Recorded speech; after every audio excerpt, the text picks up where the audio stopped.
Jadi pada sore hari ini kami dari Polres Malang kembali melakukan konferensi pers pengungkapan kasus yang telah dilakukan oleh jajaran Satreskrim Polres Malang telah dilakukan kira-kira 1 minggu yang lalu. Jadi ini adalah kejadian yang awalnya itu merupakan kejadian 365 pencurian dengan kekerasan yang terjadi di wilayah Kelurahan Turen di Kecamatan Turen di sebuah tempat fotokopi, yaitu di Toko Rudy, di mana awalnya si korban tidak meninggal dunia, masih dalam tahap perawatan di rumah sakit, tapi ternyata beberapa hari setelah kejadian si korban dinyatakan meninggal dunia. Jadi dari awal terjadi kejadian ini, dari jajaran Satreskrim telah melakukan upaya penyelidikan, melakukan upaya untuk pengungkapan kasus dan penangkapan terhadap para pelaku yang melakukan kejahatan ini. Perlu kami ceritakan dari kronologis kejadiannya bahwa kejadian ini berawal pada tanggal 26 Januari 2021 jam 02.00 WIB dini hari. Itu TKP-nya di Toko Rudy, Jalan Ahmad Yani, Kelurahan Turen, Kecamatan Turen. Toko Rudy ini adalah toko fotokopi dan foto ATK, alat-alat tulis kantor yang cukup besar dan cukup banyak pelanggan yang menggunakan toko ini di wilayah Kecamatan Turen. Nah, kemudian jadi pada malam hari si pelaku ini secara diam-diam masuk ke dalam toko tersebut. Kemudian setelah masuk melalui genteng, naik dari lantai 2, turun ke bawah. Kemudian setelah turun di bawah itu langsung mengambil di bagian kasir, uang yang ada di kas kasir itu sebesar Rp2.500.000. Kemudian setelah itu juga mengambil materai harga Rp6.000 sekitar 200 lembar. Kemudian juga materai seharga Rp3.000 itu sekitar 100 lembar. Kemudian setelah melakukan upaya pencurian ini, si pelaku dengan cutter yang digunakannya ini kemudian naik ke lantai 2 ke tempat korban, pemilik toko dan istri serta anak-anaknya beristirahat. Kemudian setelah di atas, pelaku mematikan lampu, kemudian juga dibantu oleh temannya ini juga mematikan saklar lampu yang ada di luar. Pelaku langsung melukai istri dari si korban dengan menggunakan cutter yang telah disiapkan.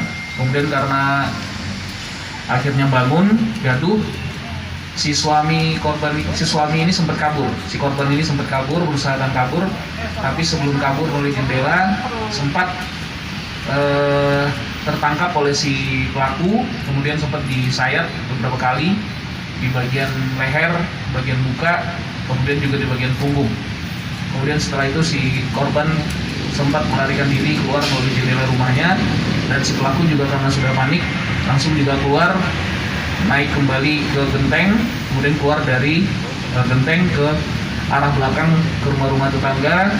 Kemudian setelah itu baru tiba di jalan setapak lagi dan sudah ditunggu oleh pelaku 2 yang tugasnya tadi yang pertama untuk mengantarkan, kemudian mematikan dan menghidupkan saklar serta menjemput si pelaku setelah selesai melaksanakan tindak pidananya.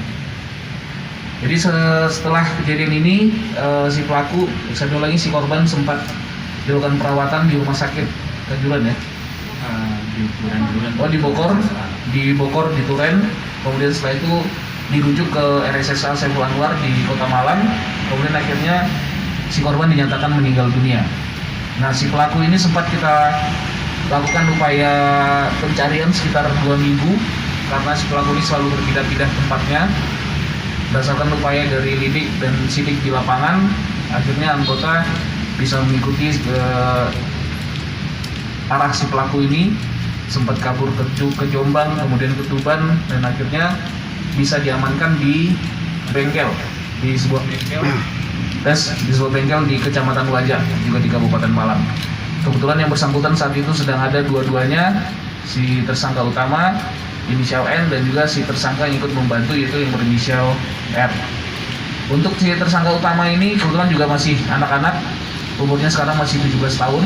Kemudian juga kalau yang tersangka R sudah dewasa, sudah umur 23 tahun. Demikian. Kemudian untuk korban ini yang satunya meninggal, satunya lagi bagaimana? Kan melukai 2 orang ya? Iya, satunya luka-luka, tapi sekarang kondisinya sudah semakin membaik dan sudah pulang ke rumah di Duren. Komandan, selain motif pencurian, apakah ada unsur lain? Kenapa kemudian kan ini berhasil mencuri, Komandan? Kemudian. Jadi itu juga awal kecurigaan kita, karena kenapa kalau dia hanya ingin mencuri, kenapa harus melukai juga si pemilik ruko ataupun pemilik rumah? Ternyata setelah berangkat dari hal tersebut, baru bisa kita buka satu persatu sambungan-sambungan dari upaya penyelidikan ini, dan diketahui bahwa memang si tersangka ini punya dendam kepada si korban, di mana tersangka ini sempat bekerja mulai tahun 2018, 2019, 2020, sempat keluar masuk dari toko ini dan menjadi karyawan di toko tersebut.